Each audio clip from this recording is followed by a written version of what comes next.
Fa la la la la la la la llama.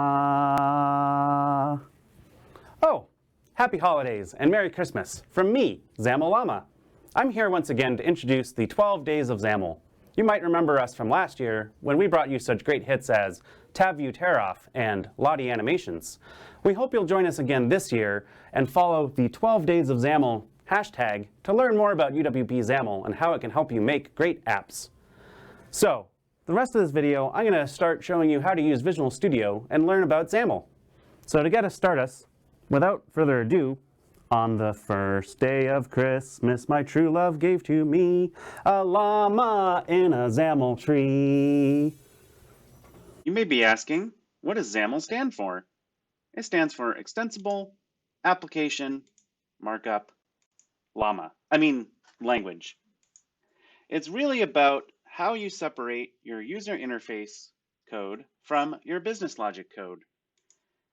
And so this is typically done with a paradigm called model, view, view model, where model is that business logic layer and how all of our application kind of functions without any of the user interface.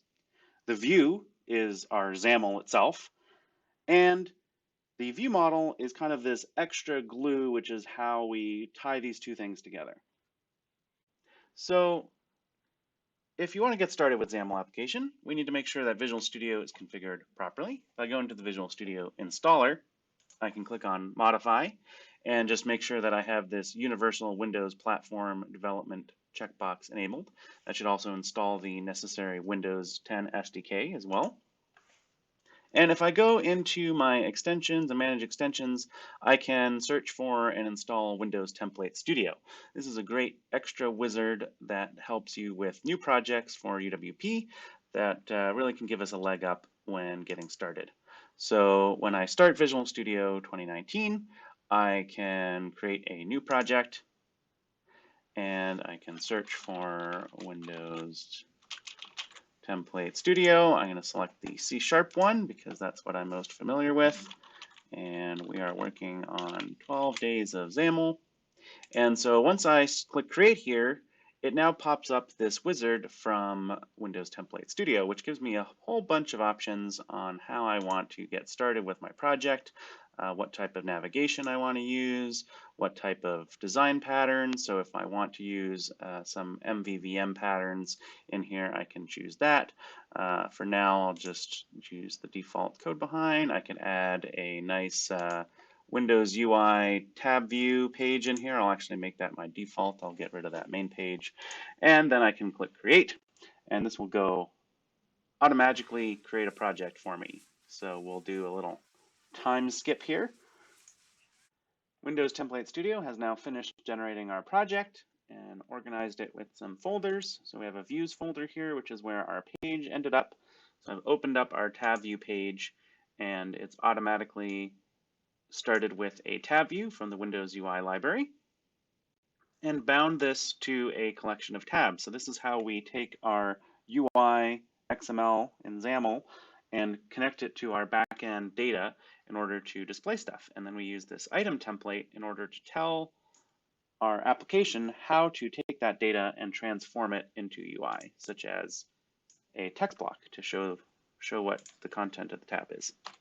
So if I hit F12 on the tabs property, it'll actually take me to my backing data. I've started modifying this a little bit, but we could always use some emojis. All right, so we'll add some in here as well. Have a party on New Year's. And so now I can run this application. We'll skip ahead again quick. Great, so now I have my application running and I've put it side by side with Visual Studio. So we have our nice little tabs here. And I can even look at what's called the visual tree, which is the layout of all the different elements. I can see tab view items here. This is useful. We have some other debug tools here. It really helps in trying to figure out if you have issues going on in your user interface. So just needed to point those out quick. But I can actually go into my XAML and start modifying this live. So if I wanted to center the text of my Christmas trees in my application, I can put those in the center, and I can put them vertically as well, but they didn't move. If I take a look at the tab view, it's actually not taking up the whole space of my application. So I can actually modify the tab view as well to tell its vertical alignment to stretch. And so now we have our Christmas trees nice and centered, but they need to be a little bit larger. So we will increase the size there. And now we have our nice Christmas trees. We can have a party on New Year's, and we need to wish you a happy holidays. So please follow us on the 12 days of XAML. This has been XAML Llama. Happy holidays.